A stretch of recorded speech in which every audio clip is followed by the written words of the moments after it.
महाराष्ट्र में फिर एक बार वक्फ बोर्ड का मामला सामने आ रहा है। लातूर के 300 लोगों को यहाँ पे वक्फ बोर्ड ने नोटिस दिए और घर खाली करने के आदेश दिए। हमारे साथ इस वक्त विधायक है समाजवादी पार्टी के रईस शेख जी, इस मामले को किस प्रकार से देखा जा सकता है? देखिए, वक्फ बोर्ड एक इंडिपेंडेंट गवर्नमेंट बॉडी है, गवर्नमेंट नहीं स्टैट्यूटरी बॉडी है।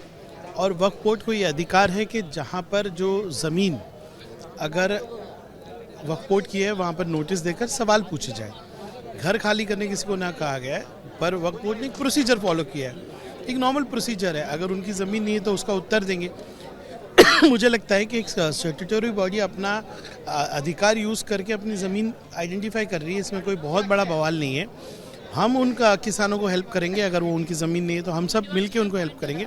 मुझे नहीं लगता वक्फ बोर्ड का उद्देश्य कोई गलत है, ये एक नॉर्मल प्रोसीजर है। ऐसी भी चर्चा हो रही है कि अभी कैसे याद है, इतने सालों से वो लोग रह रहे हैं, परंपरागत है, कई पीढ़ियां वहाँ पे गई है, तो अभी वक्फ बोर्ड को जा कैसे आई? वक्फ बोर्ड की 1 लाख एकड़ से ज़्यादा ज़मीनें कहते हैं कि ऑलरेडी ऑक्यूपाइड है लोगों से। वक्फ बोर्ड के पास यंत्रणा नहीं थी। अब वक्फ बोर्ड जो है अपनी ज़मीन पूरे महाराष्ट्र में क्लेम कर रहा है, और ये क्लेम है, कोई फाइनल रिजल्ट नहीं है। मुझे नहीं लगता बहुत बड़ा इसमें विषय है। ऐसे तो बहुत सी ज़मीन है जो वक्फ बोर्ड ने क्लेम नहीं की है।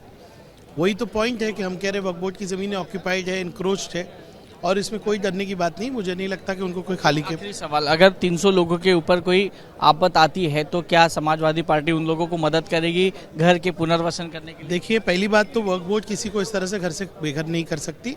हम उनके साथ खड़े हैं। ये होगा कि ज़मीन क्लेम की है, उनकी टेनेंसी हो सकती है, उनके राइट्स हो सकते हैं, इसमें किसी का घर जाएगा नहीं, मुझे नहीं लगता, और पूरा समाजवादी साथ देगी। दूसरी बात ये है कि अभी जितेंद्र आव्हाड ने कहा कि हम साथ साथ हैं। कल आदित्य ठाकरे ने आपको बी टीम कही थी, आज का चित्र क्या दिखा देता है? आदित्य ठाकरे अकेले पड़ गए महाविकास आघाड़ी में? देखिए, जितेंद्र आव्हाड जी ने कहा है कि बड़े लीडर्स बैठकर इस पे मार्ग निकालेंगे। जितेंद्र आव्हाड जी ने कहा था कि जब तक राहुल गांधी जी, शरद पवार साहब या उद्धव बाला साहब ठाकरे साहब कोई स्टेटमेंट अलायंस पे नहीं करते तो उन स्टेटमेंट्स को जो उनके नीचे के नेता करते हैं उनको सीरियसली नहीं लेना चाहिए। मैं नहीं कह रहा, ये जितेंद्र आव्हाड जी का। आपकी भी खुद की राय क्या है कि आदित्य ठाकरे अगर आपको भाजपा की बी टीम बोल रहे हैं, जितेंद्र आव्हाड बोल रहे हैं कि ये हमारे साथ है, तो क्या?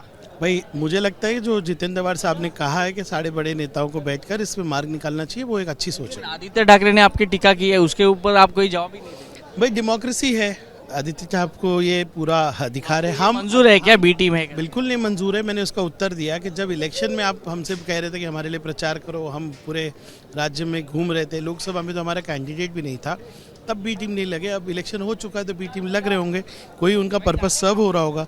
वैसे आदित्य जी महाराष्ट्र के एक अच्छे नेता है, हमारा फ्यूचर है।